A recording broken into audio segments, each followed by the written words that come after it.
Right. Let's unpack this.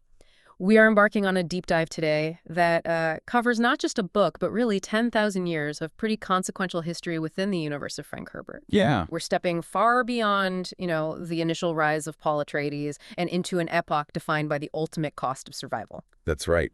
We're really getting into God Emperor of Dune today, the monumental fourth installment in the saga. Hmm. And if the original Dune was about the dangerous birth of a messiah, Right. this book is about the terrifying, kind of inevitable consequence of that power. It's about the horrifying effort required to ensure the human species doesn't simply, well, consume itself or stagnate into extinction. It really presents this paradox of necessary tyranny. Yeah, the scope is it's breathtaking. We've leaped thousands of years into the future since Paul Maudib walked on Arrakis, which we should say is now called Arrakis. We're looking at a story crafted by Frank Herbert that completely rejects the traditional heroic narrative. Absolutely. Yeah. And what's truly fascinating here, I think, is that Herbert uses prescience, that ability to see the future, not as some kind of superpower that solves everything, No. but as this crippling burden, Mm. a burden that demands monstrous sacrifices. And our central paradox is Leto II Atreides, Mm. a tyrant who has reigned for 3 millennia, 3,000 years. 3,000 years. And we have to wrestle with this agonizing question. Can absolute totalitarian control and the complete suppression of, current human freedom and vitality, Mm. can that genuinely be the only possible way to guarantee the human race's future survival? It feels like the ultimate evolutionary engineering project, doesn't it? Stretched across the entire history of the known universe.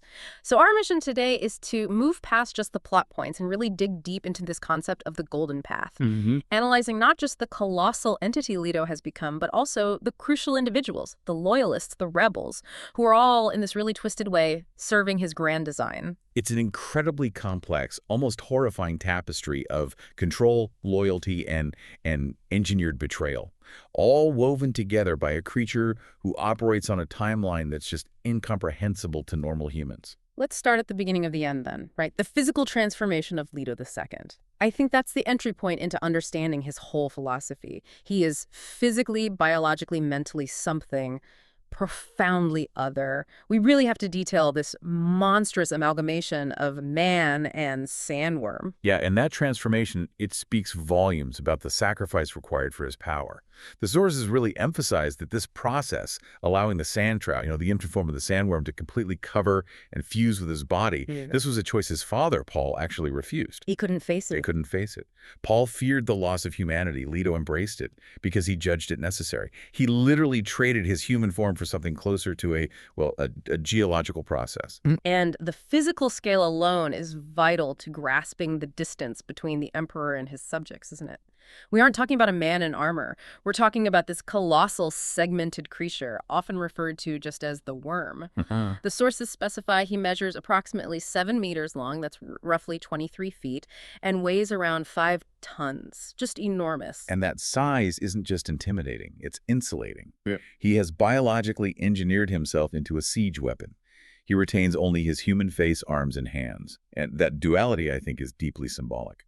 How so? Well, he kept the tools of communication, the face for expression, the hands for manipulation, for writing. But the rest of him is this massive, impenetrable biological engine. He gained immunity to aging, resistance to conventional attacks, Yeah. a simple bullet or knife. It's meaningless to him. He has truly engineered himself out of the constraints of human law, human warfare. That physical invulnerability seems to mirror his overwhelming mental inheritance, too. He isn't just powerful because he's like a giant worm. He's powerful because he carries the consciousness and memories of all his ancestors. This vast mental archive gives him a perspective that just transcends any individual human lifespan. And this is the source of his, well, you could call it a God complex, but it's rooted in a kind of reality for him. He doesn't just see the future. He holds this continuous, unbroken chain of memory spanning the entire history of the human race, Wow. including all the failures, all the near extinctions, all the moments of profound self-destruction that his prescience reveals. So he perceives himself as the sole conscience capable of steering humanity because he alone has sort of vicariously lived through every possible past and future failure simultaneously. Yeah. He knows the extinction pathways by heart. And since his goal isn't just control, but stasis like freezing the universe in place long enough for his plan to ripen, he has to maintain this rigid totalitarian peace. And he does this primarily by establishing imperial control through a resource monopoly, the spice, melange. Yeah, the control here is absolute, and it's deliberately manipulative. Leto controls the universe's largest, practically only, accessible stock of melange. This monopoly dictates every single facet of interstellar society. Just think about the implications. Like huge. Space travel grinds to a halt because the guild navigators need massive doses of spice for their prescient folding of space. The Bene Gesserit's critical abilities, their internal truths, their breeding programs, they're also completely spice dependent. So by rationing this resource with, surgical precision, Leto has effectively put a freeze on technological progress and star travel for 3,000 years. The universe is literally starved into compliance. Exactly. It's a necessary stagnation, as he sees it. Yeah. But you have to question the cruelty of it, right? Imagine living under an emperor who has deliberately throttled innovation and mobility for millennia. This is the very definition of tyranny aimed at ultimate survival. It's a chilling use of economic control to enforce social and, really, spiritual suppression. And this external control is mirrored by the ecological transformation of the planet itself. Arrakis, formerly the harsh desert world of Arrakis that we remember, is now largely a cultivated green paradise. Yeah, the sources emphasize this shift as a sign of Leto's total mastery over nature itself. The terrible wild desert, which was the source of both human suffering and the birthplace of Modiv's power, has been tamed. There remains only this minuscule controlled desert remnant called the Sarir. Just a tiny piece left. A tiny piece. And this remnant is Leto's personal sanctuary and fortress.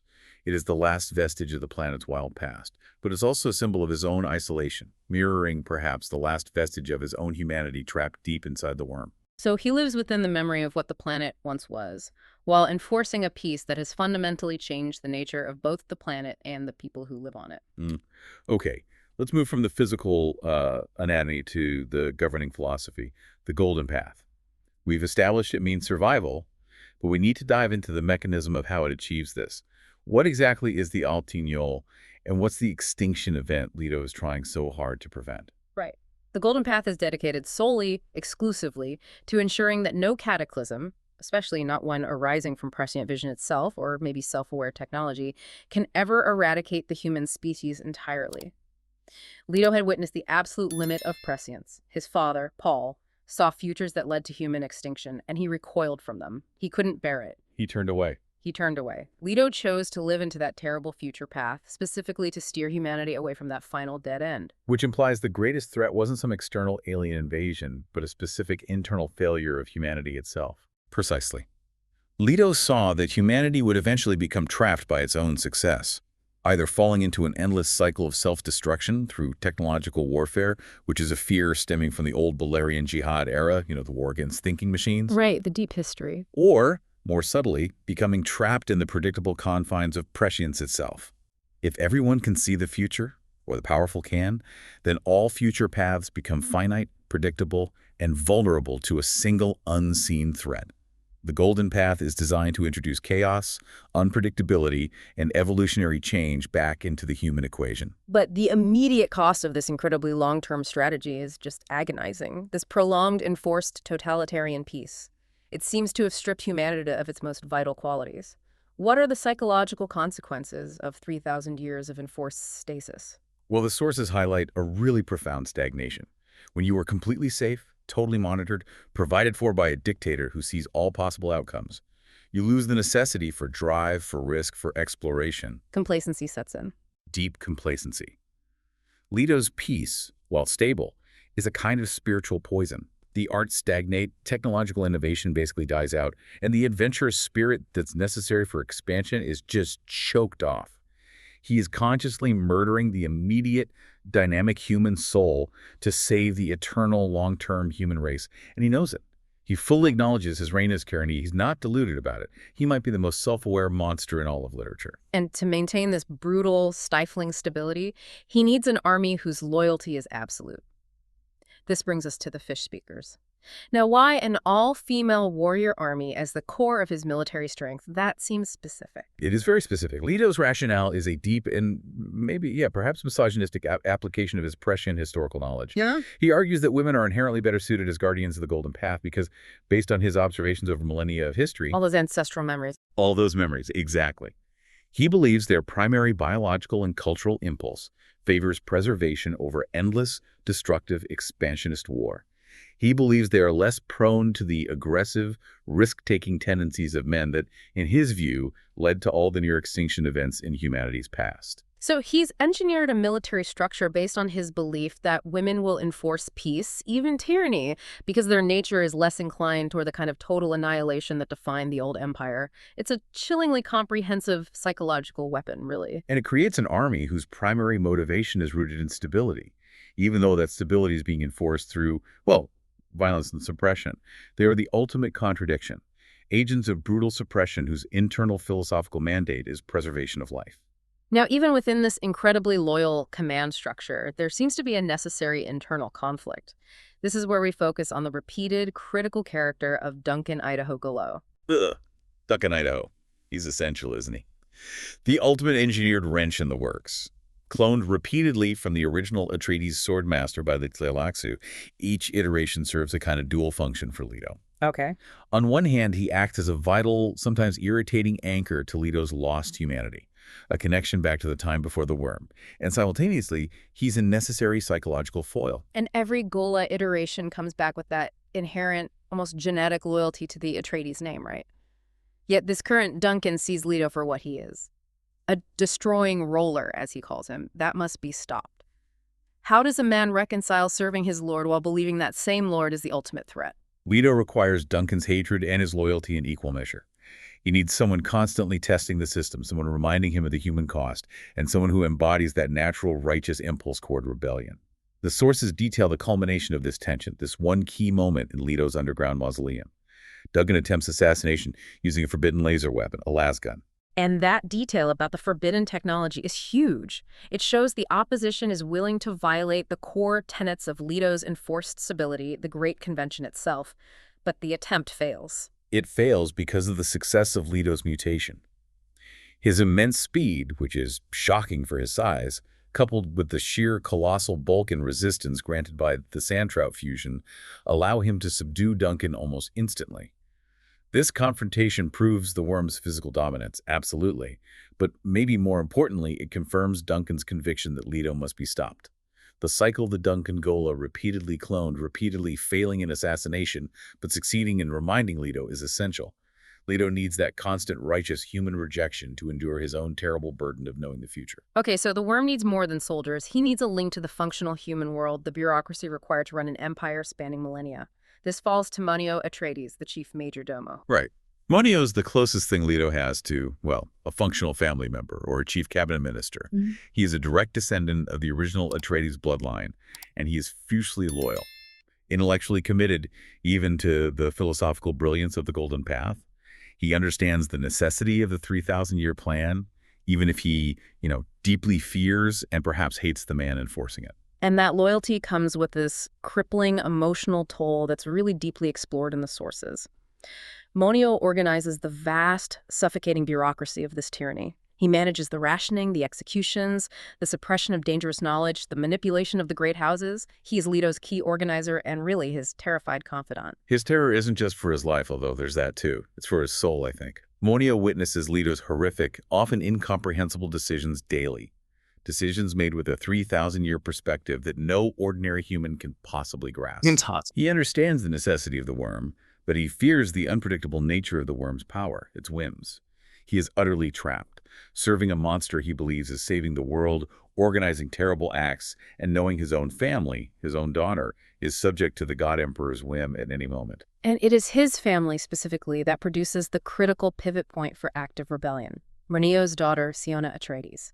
Her motivation isn't intellectual justification like her father's. It's raw, visceral hatred for the tyrant who controls her world, stifles her spirit, and, as you said, traumatizes her father. Siona embodies the very adventurous spirit that Leto's piece was designed to suppress. She's the energy, the adrenaline of rebellion in the story. She doesn't just theorize about overthrowing him, she acts.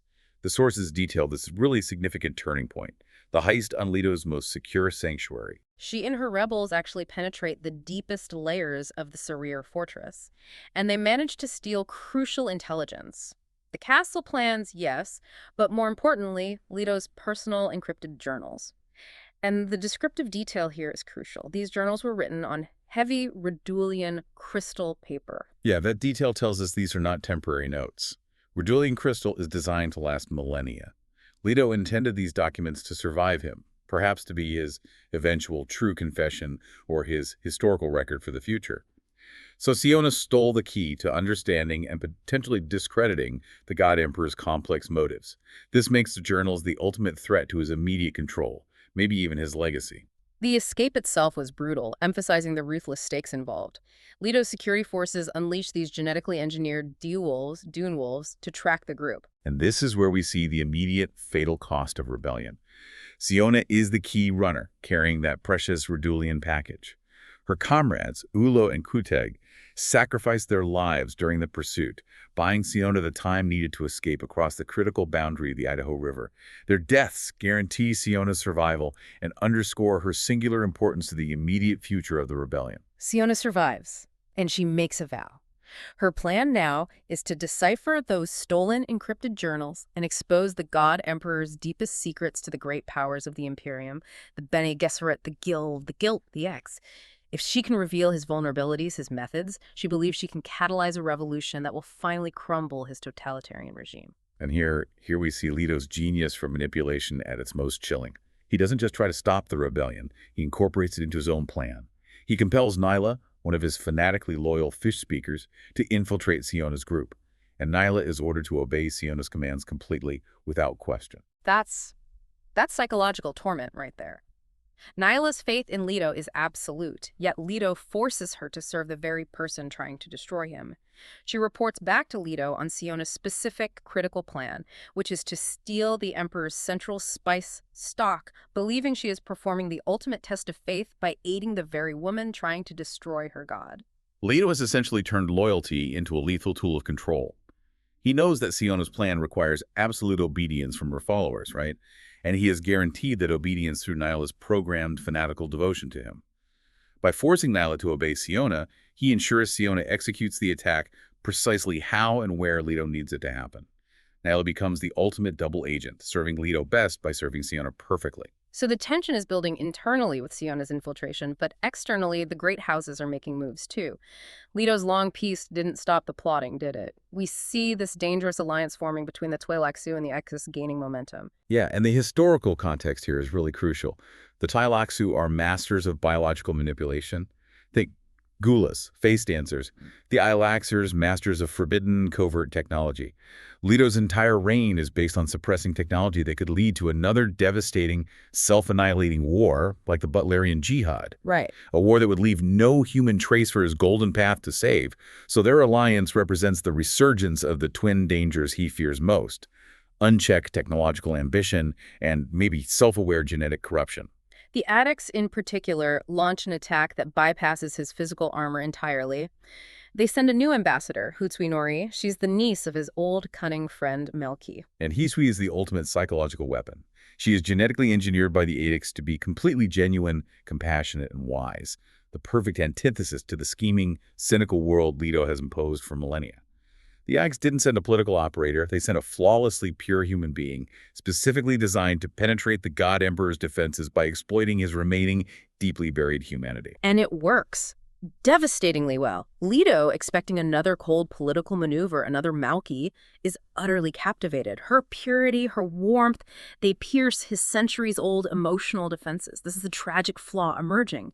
It violently reminds him of the human life, the love, he deliberately sacrificed 3,000 years ago. He falls intensely and agonizingly in love with Hisui. It's an impossible tragedy, really. The monster who gave up all emotional connection to save the universe suddenly finds this profound, undeniable human connection. And this love, this ultimate vulnerability, becomes the greatest threat to his own long-term plan. He makes the alarming, seemingly impulsive decision to marry her. Which terrifies Monio. Terrifies Monio and his staff, yeah. They see the grand strategy possibly collapsing due to raw, uncontrollable emotion. This sudden surge of human vulnerability makes him an immediate exposed target, right? Correct. The political plots escalate, leading to that second, very high-profile assassination attempt during the procession to the festival city of On. Yes. The assailants are face dancers, those shape-shifting spies of the Tleilaxu, disguised as innocent museum Fremen pilgrims. This is chaos incarnate. The enemy hidden among the most sacred symbols of the past, and they are using forbidden laser weapons, confirming that the Tleilaxu alliance is absolutely dedicated to technological terrorism, breaking the Great Convention. Duncan's fish speakers repel the attack, but the scene reveals Leto's growing psychological instability. He's enraged by the danger to Haukwi and his own painful, heightened vulnerability. He bypasses his own army. He uses the sheer weight of his imperial cart to ruthlessly crush the surviving assailants himself. He acts not as a distant god tyrant, but as a threatened, enraged animal protecting something precious. This emotional instability is terrible timing, you could say. But Leto knows the Golden Path cannot wait. Before the marriage can happen, he must complete the essential final step of the Atreides breeding program, the brutal trial of Siona. This is the ultimate test, isn't it? Of survival and philosophical understanding, the Padia. Leto takes Siona alone into the vast, inhospitable Sarir Desert for a brutal survival test, intentionally subjecting her to near-fatal dehydration. This isn't just physical torture, it's the prerequisite for the deepest revelation. Exactly. When Siona is broken down on the absolute brink of death and rationality, Leto forces her to experience the terrifying ancestral memories of humanity's total subjugation and terror. This isn't just generic technological warfare. This is the specific horror of humanity reaching another evolutionary dead end, the vision that made Paul recoil, where human potential is completely extinguished, not by an external foe, but by its own inescapable genetic and technological limitations, maybe even by prescience itself. So she's forced to relive the extinction-level reality that necessitates Leto's 3,000-year tyranny. The suffering grants her the inner realization, the understanding of the Golden Path's absolute necessity. She finally understands that Leto's tyranny wasn't a choice of malice, but an essential evolutionary pressure forcing humanity toward dispersion and, ultimately, survival. But the trial grants her something even more crucial, something tangible. It gives her a unique genetic advantage. She becomes invisible to the prescient vision of all Theers, including Leto himself. This is the genetic culmination of the entire Atreides breeding program, spanning millennia. Wow. The Tyrant has successfully bred his own blind spot. Leto confirms Siona is the key to humanity's future precisely because she is beyond his sight and control. She represents true freedom, true unpredictability. The species will survive because she can take steps that prescience cannot reveal, thus avoiding the eternal traps that haunted Paul and enslaved Leto. Okay, so with his genetic masterpiece confirmed, Leto proceeds with the wedding to Hiquin Nori. He schedules it for the isolated Tuono village, ensuring his own isolation sets the stage for the inevitable conclusion he seems to be orchestrating. Yeah, the entourage is deliberately small. Monio, Duncan, just a few fish speakers. Every piece is in place, especially Nyla, the fanatical double agent, now ordered by Leto to carry a laser weapon as part of Siona's engineered infiltration and assassination plan. Leto has meticulously manipulated his own demise. The final assassination attempt occurs exactly as planned, it seems, as the Imperial procession crosses the massive bridge over the Idaho River. This is Siona's plan, executed by the most blindly loyal member of Leto's guard. It's the ultimate betrayal achieved through absolute obedience. Nyla, obeying Siona's direct command, an act that paradoxically fulfills her ultimate loyalty to the God Emperor by obeying the person he appointed her to obey, uses her laser weapon to cut the plasteel support cables. Yeah. The bridge collapses, sending the Imperial cart, Monio, Heishinori, and Leto II plummeting toward the water below. The impact is swift, devastating, and immediately claims the immediate human cost of the Golden Path. Heishinori, the innocent focus of Leto's impossible human affection, is killed instantly upon hitting the water. Monio, the loyal majordomo who served through fear and understanding, is fatally injured. And this triggers the immediate consuming rage of Duncan Idaho. He witnesses Shui's death, the genuine pure human being he admired, perhaps loved, and Monio's suffering. The human element, the very thing Leto tried so hard to eradicate in himself, just snaps in Duncan. He immediately uses Shui's recovered laser weapon to incinerate Nyla, closing the loop on the manipulated loyalty that caused the disaster.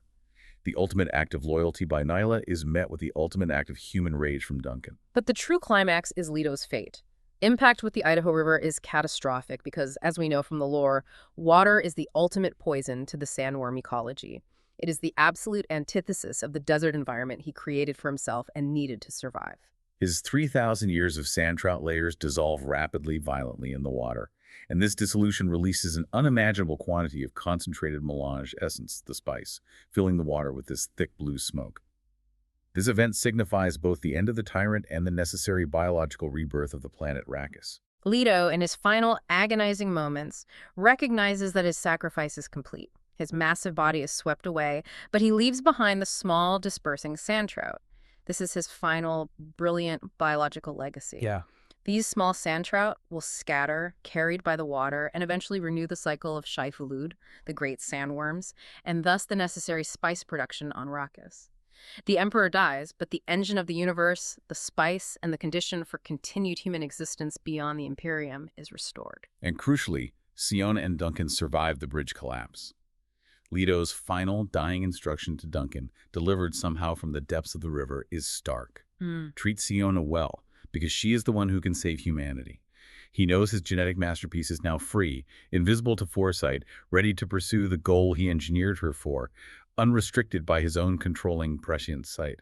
So we finally arrive at the core realization of this entire epic, really, Scattering explained. Leto's 3 millennia of absolute tyranny were, in the end, merely a tool designed to create the necessary pressure to force humanity into the scattering. He created the ultimate pressure cooker.